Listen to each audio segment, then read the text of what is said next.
Welcome to Coffee and Conversation. My name is Honorine, and today I'm with Hera Naguib, who is pursuing a PhD in creative writing. Hera, thank you for being with me today. Thank you for inviting me. I'm excited to talk today. Sweet. Let's start with a little introduction. Well, as you mentioned, my name is Hera Naguib, and we can go back away to the start. I was born in Jeddah, Saudi Arabia, where I was raised for 16 years. I completed my early education there up till high school. And then I moved to Canada with my family for a period of 2 years where I attended high school for 2 years. And then I moved to my home country for the first time, Pakistan, where I started my undergrad in liberal arts. I also pursued a master's in literature there. From there on, I decided I wanted to switch from literature to creative writing. So I applied for the Fulbright scholarship and I got admitted into the MFA program in writing at Sarah Lawrence College. After those wonderful 2 years in New York, I went back to Pakistan. I taught there across campuses in Lahore, my home city, for about 4 years. And what happened was I was teaching and I was enjoying teaching, but my writing took a backseat. So I decided that I wanted to pursue a PhD in creative writing so I could gain more time to write a book. And so I applied to PhD programs, and here I am at FSU, a PhD candidate in creative writing. So you're writing a book right now? Yes, that's the plan. Wow. The book is essentially, the dissertation is essentially the book. Is that common in your program? Yes, that's common. Usually what happens is that we write a manuscript, and that is with the intention to publish it as a book. Sweet. Wow. So I'm meeting a future author. That's exciting. Hopefully, fingers crossed. So what do you write? Do you write fiction? Do you write poems? Do you write nonfiction, biographies? I write poetry, and my specialization here is in poetry at FSU. And what are your poems about? So my poems are actually drawn from my own personal history of migration, and they explore this tension between belonging and alienation, which has been, I feel, my own journey across these several countries. And through this tension, I explore a variety of issues, but the main crux or the main concern is how to negotiate identity in these in-between liminal spaces. That's fascinating. I was hoping that's what you write about, because you traveled so much all over the world. Was it due to your parents' job? Yes. So it was, we moved. My father, before I was born, actually took a job in Saudi Arabia, and then he moved. He applied for a job in Canada and moved there. And then actually my parents had a bit of a culture shock. I felt that they couldn't settle, and we all felt that as a family collectively in Canada. And because from Saudi Arabia to Canada, it was a big cultural journey. And then we decided to move back to Pakistan.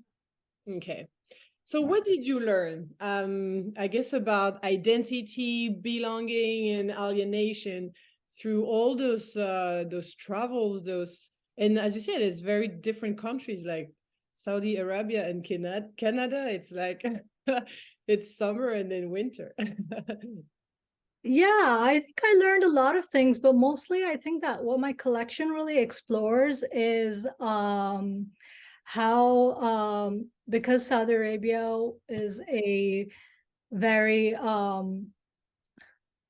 strongly conservative state. So I explored about a lot about growing up as a girl within that strongly patriarchal environment.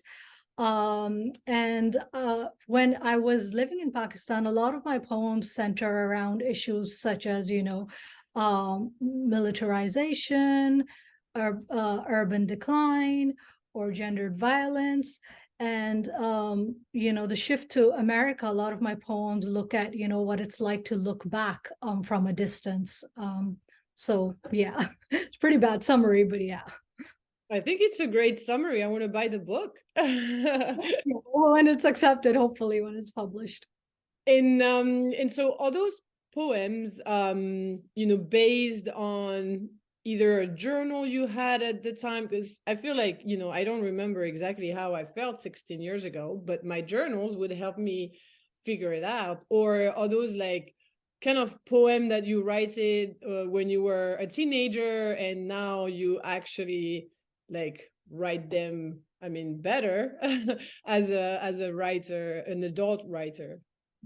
Well, memory has a funny way of functioning. So a lot of my poems will come from a conversation perhaps that I had, a memory that is triggered by, anything that I'm doing in the mundane. For instance, if I'm cooking a pot of okra, and then, I'll just remember how the way my mother did it.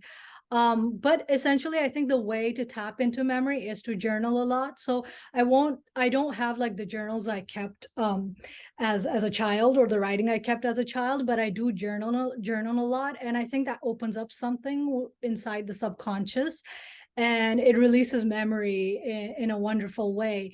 But I think it's memory also takes some like remembering. The act of remembering also takes conscious work. So sometimes I just have to sit for hours, at a time, and try to remember what things look like, or what my experience was like. I also like to talk a lot to like my family members, if I want to remember something about a particular situation that I want to write about. So I have different kind of ways and rituals of going into it. What advice would you have for anyone considering grad school, and especially for international students? Um, what advice would I have? I would say research around a lot about the kind of program you want to go to. Try to get in touch with the professors, research potential advisors whom you would want to work with, and try to get to know more about the program. Try to also gauge, talk to like students who are senior to you, and try to gauge what their experience was like. Did you also ask me about international students? Yeah. Yeah, so I think one of the important things also is to find out what the body of international students in your department also looks like, because if that really matters to you, I think it's important. Like if you're going to gain a lot of support from that idea, and the presence of international students, then it's something you definitely want to find out, and also speak specifically to senior international students in the program to see what their experience was like. For my last question, where do you see yourself in 5 years from today? Well, the hope is that I want to have written 2 books, hopefully. I want to have published the book that I'm currently writing, and I want to have a memoir out, published, hopefully. And also I want to teach in an academic institution within America, hopefully in the capacity of an assistant professor. So those are essentially the 2 major things that I want to have done in 5 years from now on. All right. Well, thank you so much for your time. It was a pleasure to meet you, to know more about you.